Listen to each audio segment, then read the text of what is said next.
¿Qué crees tú que el hombre necesita verdaderamente para ser feliz? Cuando él estuvo en Edén, Dios le dijo que no coma del árbol, el cual traería sobre él la muerte.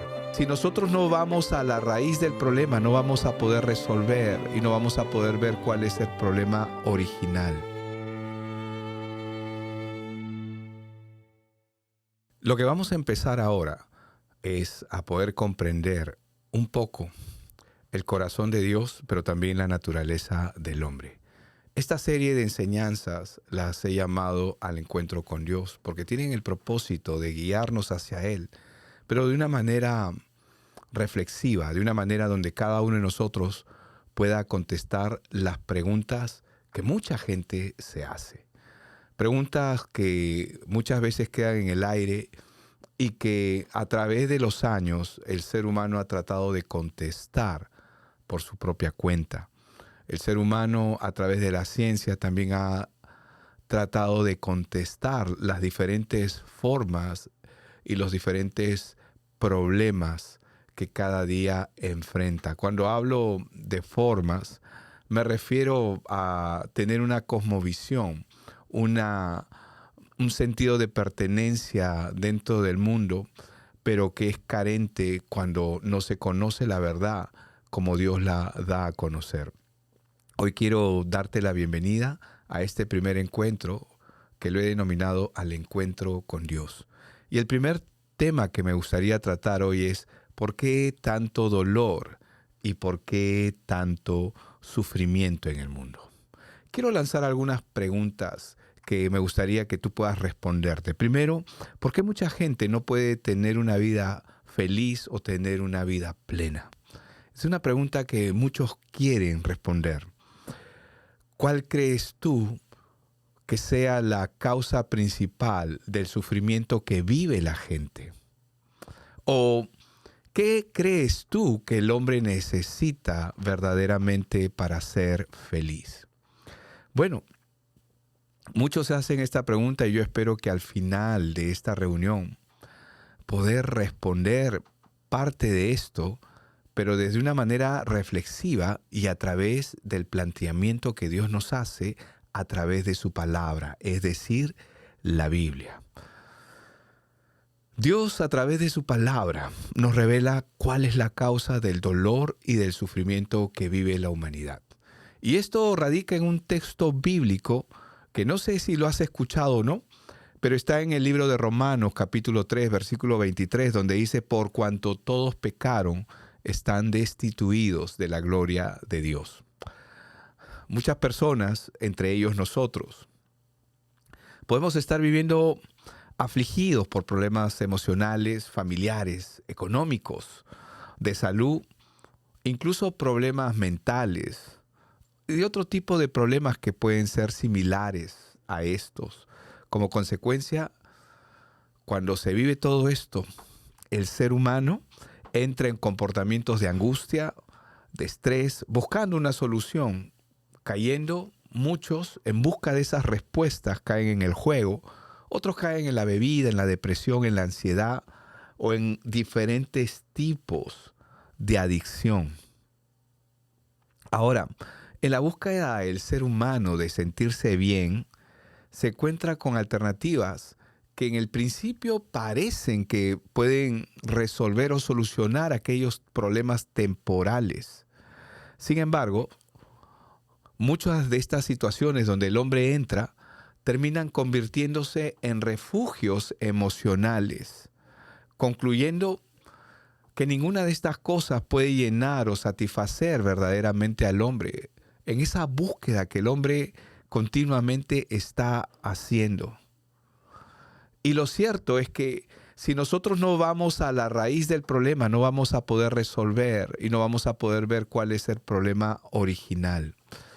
Y hoy lo que quiero plantear de una manera reflexiva es que vamos a aprender la razón y el porqué de tanto sufrimiento en el mundo. Veamos juntos cuál es la razón. Se nos ha dicho y se nos ha enseñado que el hombre puede ser feliz en la medida que logra sus planes, sus metas, sus propósitos, pero en la práctica vemos que esto no es así. Solo la Biblia, es decir, la palabra de Dios, nos revela cuál es el origen, la causa de ese dolor, de ese sufrimiento en el que el hombre entra. Esto ocurre por una sencilla razón. Cada persona que nace en este mundo nace separada de Dios. Y esta separación se produjo en el Edén cuando Adán pecó. Cuando Adán pecó, la Biblia nos enseña que Adán quedó muerto espiritualmente. La palabra muerte significa separación. Cuando una persona muere en lo natural, es separada de nuestro mundo. Adán fue creado siendo parte del mundo de Dios.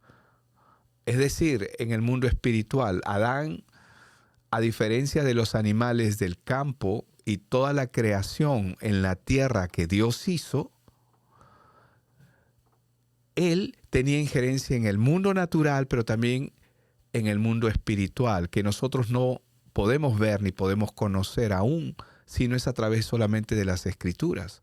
Adán era parte de esos dos mundos, por eso es que él fue hecho, cuando fue creado, fue hecho a partir del barro para participar de la naturaleza de este mundo, pero Dios sopló en él un aliento de vida, que es lo que hizo de Adán un ser totalmente diferente al resto de la creación.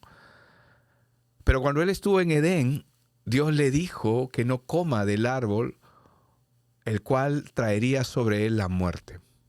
Lo mismo que hoy para nosotros, una persona cuando muere es separada de nuestro mundo. Dios le dijo que el día que comas del fruto del árbol, de la ciencia del bien y el mal, el día que de él coma, ese día iba a morir. Y ciertamente así fue. El hombre ignora esta verdad. Pero la Biblia nos enseña en el libro de Romanos, capítulo 5, versículo 12, y permítame leerlo, dice: por tanto, como el pecado entró en el mundo por un hombre, y por el pecado la muerte, así la muerte pasó a todos los hombres por cuanto todos pecaron. ¿Qué significa esto? Que cada persona que nace en este mundo lo hace muerto espiritualmente, es decir, separado de Dios. Usted y yo no podemos ver ángeles ni demonios. No podemos ver el mundo espiritual cuando salimos a la calle. Estamos cegados de ese mundo porque no somos parte de ese mundo. Eso es lo que significa estar muerto espiritualmente. No somos parte de ese mundo. Ahora, la muerte física que el ser humano experimenta hoy fue la sentencia que Dios le dio al hombre si éste pecaba. Y esto se advirtió claramente en Génesis 2:17, cuando Dios le dijo que no coma, porque el día que de él comience iba a morir primeramente espiritualmente para luego morir físicamente. Y hoy nosotros conocemos la muerte como tal. Cada persona que nace en este mundo lo hace para morir. Es decir, la muerte es la sentencia con la que cada persona viene a este mundo. La muerte espiritual, porque nacemos muertos espiritualmente, pero también la muerte física, que es la sentencia con la que todos nacemos. Nos alegramos cuando un niño nace, pero sabemos que ese niño, cuando crezca o en algún momento en su vida, va a tener que morir. Todos nacemos para morir por esa sentencia. Ahora, toda la humanidad está bajo una naturaleza de pecado. Y la muerte es la evidencia de eso. Por eso es que lo que leímos en Romanos 3:23, por cuanto todos pecaron, están destituidos de la gloria de Dios. Y por esta condición en la que el hombre nace, ningún hombre puede ser justo delante de Dios, porque todos nacen no solamente separados y muertos espiritualmente, sino bajo una naturaleza de pecado. La Biblia nos enseña acerca de esta realidad en el libro de Romanos, capítulo 3, el versículo 10 al 12, cuando dice: como está escrito, no hay justo ni aun uno, no hay quien entienda, no hay quien busque a Dios, todos se desviaron, a una se hicieron inútiles, no hay quien haga lo bueno, dice, no hay ni siquiera uno. Y Romanos 1:29 dice: estando atestados de toda injusticia, fornicación, perversidad, avaricia, maldad, llenos de envidia, homicidios, contiendas, engaños y malignidades. El hombre, por su condición, nace no solamente sentenciado, sino que la Biblia también nos enseña que está atrapado en una naturaleza corrupta, en una naturaleza de maldición. Es decir, cuando el hombre cayó en pecado, no solamente fue separado de Dios, sino que adquirió una naturaleza nueva que lo arrastra hacia el pecado. Es decir, Una persona no es pecador o no se hace pecador, no se convierte en un pecador cuando peca. Solamente evidencia una naturaleza con la que ha nacido y ha venido a este mundo. La Biblia nos habla de que esto es parte del acta de maldición en la que el hombre entró. Esta acta, si podemos decirlo de alguna manera, está registrada en el libro de Génesis capítulo 3, versículos del 16 al 19, cuando Dios le habló al hombre después de la caída. Le comunicó la sentencia. A la mujer le dijo, y estoy leyendo Génesis 3:19, multiplicaré en gran manera los dolores de tus preñeces, con dolor darás a luz los hijos, y tu deseo será para tu marido, y él se enseñoreará de ti. Y al hombre dijo, por cuanto obedeciste la voz de tu mujer y comiste del árbol que te mandé diciendo, no comerás de él, maldita será la tierra por tu causa, con dolor comerás de ella todos los días de tu vida. Espinos y cardos te producirá y comerás plantas del campo. Con el sudor de tu rostro comerás el pan hasta que vuelvas a la tierra, porque de ella fuiste tomado, pues polvo eres y al polvo volverás. Esta es la sentencia y esta es la razón por la cual el hombre cuando muere vuelve al polvo. Y esto es tan evidente cuando usted puede ver que abren un sarcófago o una tumba de miles de años de antigüedad, lo que se encuentra ahí es polvo, porque el cuerpo se convierte en polvo, ratificando lo que la Biblia enseña. Ahora, ¿hasta cuándo va a durar esta sentencia en la que el hombre cayó por causa del pecado? Bueno, es hasta que él muera, porque la consecuencia del pecado trajo la muerte. Ahora, cada persona que nace en este mundo ignora su condición. Ignora que nacemos con una naturaleza que es cuestión de tiempo para que se degrade. Voy a poner un ejemplo de esto.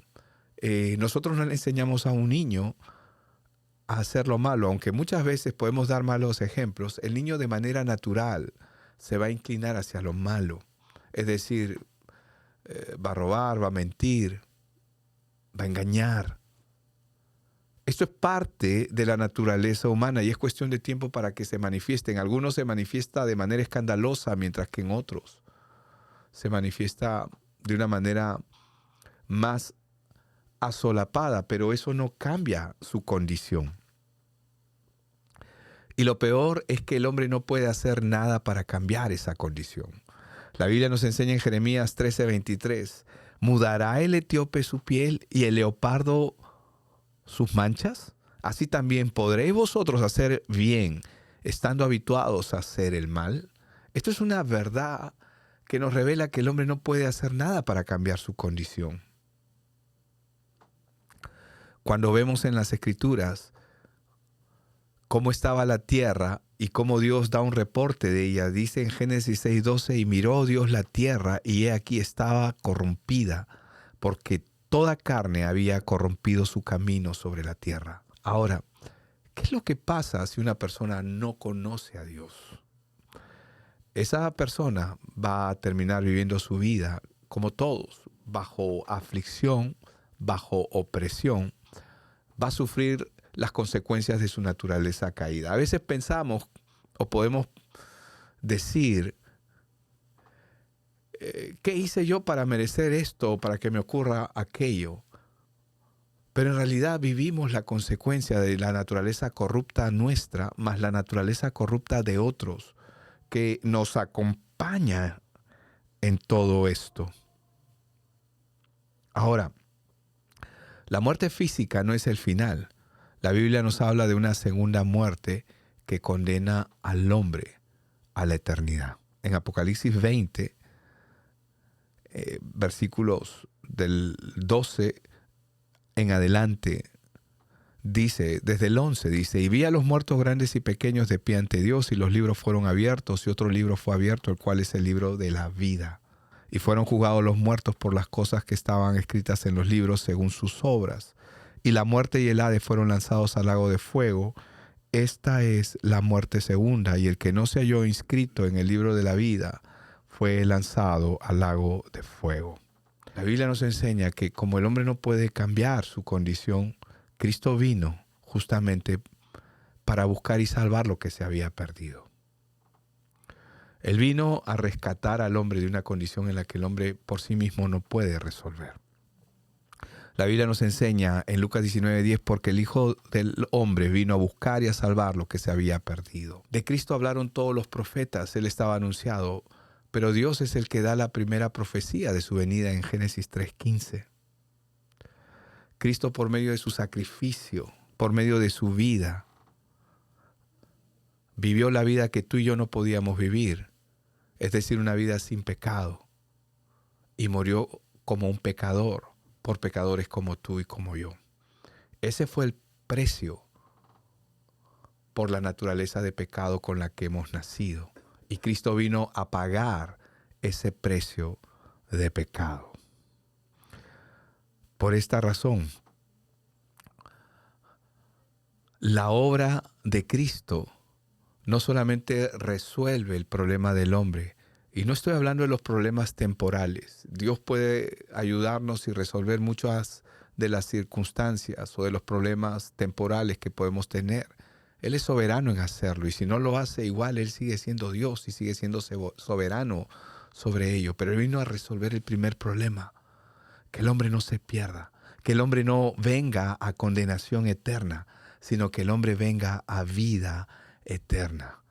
La Biblia nos enseña, y con este texto voy a terminar, porque de tal manera amó Dios al mundo que ha dado a su Hijo unigénito para que todo aquel que en Él cree no se pierda, mas tenga vida eterna. Porque Dios no envió a su Hijo al mundo para condenar al mundo, sino para que el mundo sea salvo por medio de Él.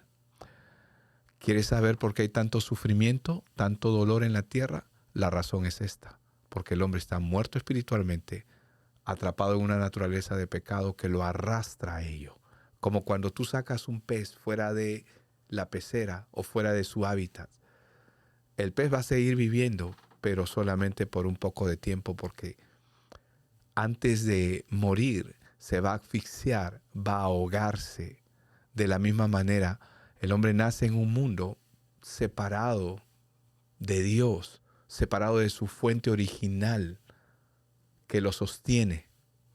Y es cuestión de tiempo para que experimente la corrupción de su naturaleza y muera. Cristo vino justamente para que nosotros podamos volver, retornar a Él. Dios te bendiga.